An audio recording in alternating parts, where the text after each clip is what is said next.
जी बेटे, लास्ट में जो टेंस हमारे पास वो है परफेक्ट कंटीन्यूअस के। अब देखिए, इंडेफिनेट की तरह परफेक्ट कंटीन्यूअस भी हमारे पास तीनों टेंसेस डिफरेंट होते हैं।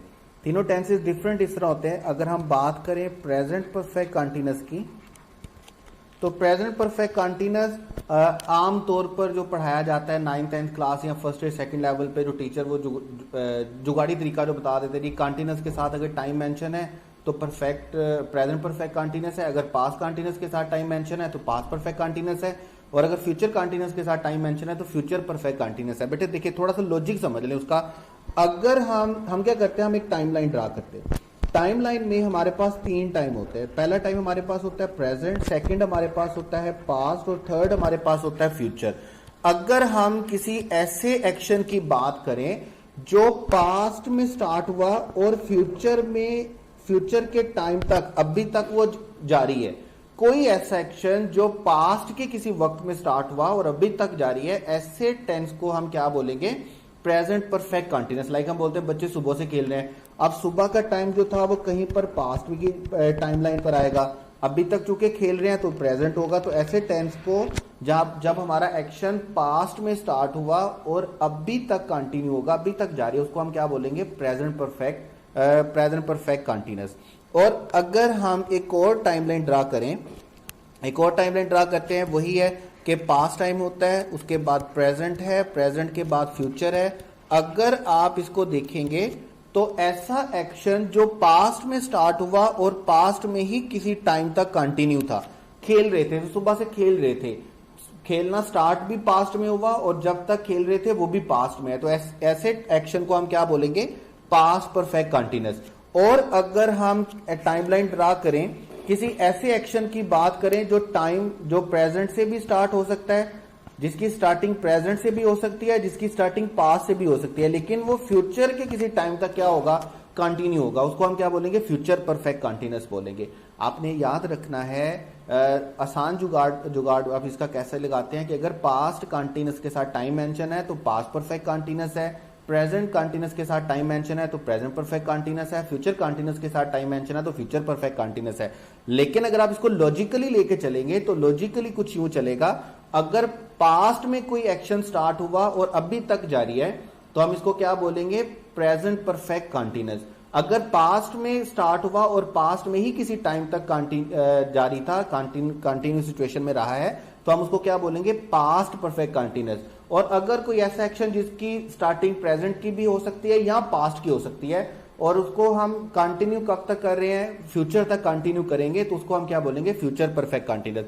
और एक और बात आपने जो परफेक्ट कंटीन्यूअस टेंसेस के लिए याद रखनी है, वो चाहे प्रेजेंट परफेक्ट कंटीन्यूअस हो, वो चाहे पास्ट परफेक्ट कंटीन्यूअस हो, या वो फ्यूचर परफेक्ट कंटीन्यूअस हो, तीनों सूरतों में, तीनों टेंसेस में आपने जो बात याद रखनी है, इन 3 टेंसेस का पैसिव वॉइस हमारे पास नहीं होता है।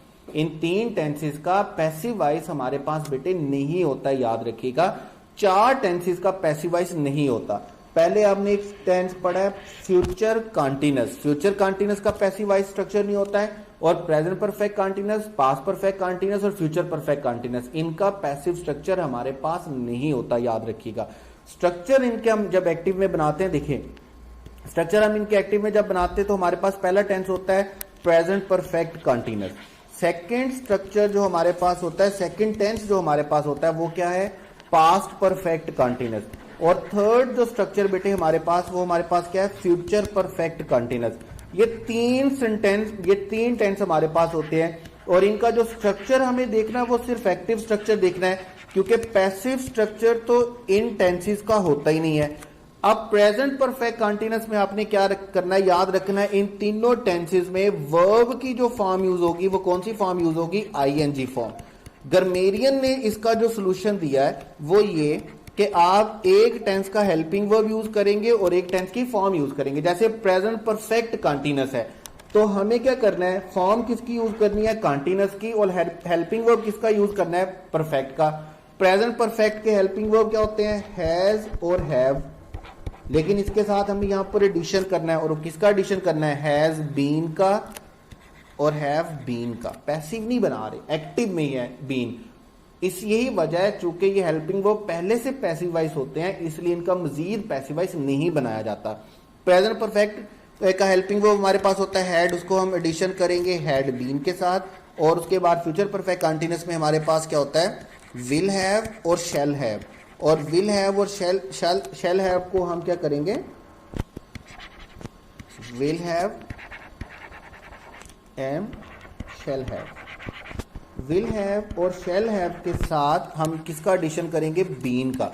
यानी कि अगर आपको एमकैट के पेपर पॉइंट ऑफ व्यू से याद रखना है तो आपको ये याद रखना है प्रेजेंट परफेक्ट कंटीन्यूअस में हमारे पास हेल्पिंग वर्ब होता है हैज बीन और हैव बीन, और साथ फॉर्म कौन सी यूज होती है ING form. Past perfect continuous में हमारे हेल्पिंग वर्ब होते हैं हैड बीन, और हेल्पिंग फॉर्म कौन सी यूज होती है फर्स्ट फॉर्म आईएनजी। और फ्यूचर परफेक्ट कंटीन्यूअस में हमारे पास हेल्पिंग वर्ब क्या होते हैं विल हैव बीन और शैल हैव बीन, और साथ फॉर्म कौन सी यूज होती है आईएनजी। ये तीन स्ट्रक्चर आपने याद रखने हैं। मैं बार बार बोल रहा हूं कि पास्ट पेपर के क्वेश्चन ऑब्जर्व करें, उनको क्रिटिकली एनालाइज करें, आपको वर्कशीट की फॉर्म में दिए भी हुए हैं। आगे जाके जब टेस्ट डिस्कशन के साथ फर्दर उसको क्या करेंगे वन बाय वन करके हम उसको डिस्कस भी करेंगे। लेकिन अभी आपके पास क्या है, आपको टेंस के बारे में दो चीजें याद रखनी है। टेंस के बारे में दो चीजें क्या याद रखनी है कि हर टेंस की दो वॉइसेस हैं, एक्टिव वॉइस और पैसिव वॉइस। हर टेंस में आपको उसका एक्टिव स्ट्रक्चर भी याद रखना है और पैसिव स्ट्रक्चर भी याद रखना है। हर टेंस के एक्टिव स्ट्रक्चर का आपको पता होना चाहिए कि इसका हेल्पिंग वर्ब कौन सा है, इसके लिए मुझे हेल्पिंग वर्ब कौन सा यूज करना है और फॉर्म ऑफ वर्ब कौन सी यूज करनी है। और पैसिव वॉइस में भी आपको यही याद रखना है कि इसका हेल्पिंग वर्ब कौन सा है और इसका फॉर्म ऑफ वर्ब कौन सा है। चार टेंसेस का पैसिव वॉइस नहीं होता है, future continuous, present perfect continuous, past perfect continuous और फ्यूचर परफेक्ट कंटीन्यूअस। इन चार टेंसेस का पैसिव वॉइस नहीं होता है। अदरवाइज बाकी जितने भी टेंसेस हैं सारे टेंसेस का पैसिव वॉइस बनाने के लिए हम थर्ड फॉर्म यूज करते हैं। मैं बार बार बोल रहा हूं पैसिव वॉइस के लिए थर्ड फॉर्म यूज होती है। कंटीन्यूअस के हेल्पिंग वर्ब को हम बीइंग का वर्ड यूज करके पैसिव वॉइस बनाते हैं। फ्यूचर परफेक्ट के हेल्पिंग वर्ब को हम बीन का वर्ड यूज करके पैसिव वॉइस बनाते हैं।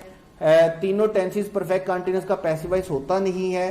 पास्ट इंडेफिनिट को पैसिव वॉइस के लिए हम वाज वर यूज करते हैं। फ्यूचर इंडेफिनिट के लिए will be shall be use करते हैं, और प्रेजेंट इंडेफिनिट के पैसिव वॉइस के लिए हम क्या यूज करते हैं इज एम आर। और सबके साथ वर्ब की थर्ड फॉर्म यूज होती है। पेपर में हमें फॉर्म ऑफ वर्ब जस्टिफाई करनी है, खुद से कोई सेंटेंस नहीं लिखना है, लिखे हुए सेंटेंस को जस्टिफाई करना है। तो आपको अच्छे तरीके से टेंस का एक्टिव और पैसिव डिफरेंस पता होना चाहिए। हर वॉइस का आपको हेल्पिंग वर्ब और वर्ब हर टेंस का अच्छे से याद होना चाहिए, ताकि आप जब सेंटेंस को जस्टिफाई करें तो उसमें गलती का कोई चांस ना हो।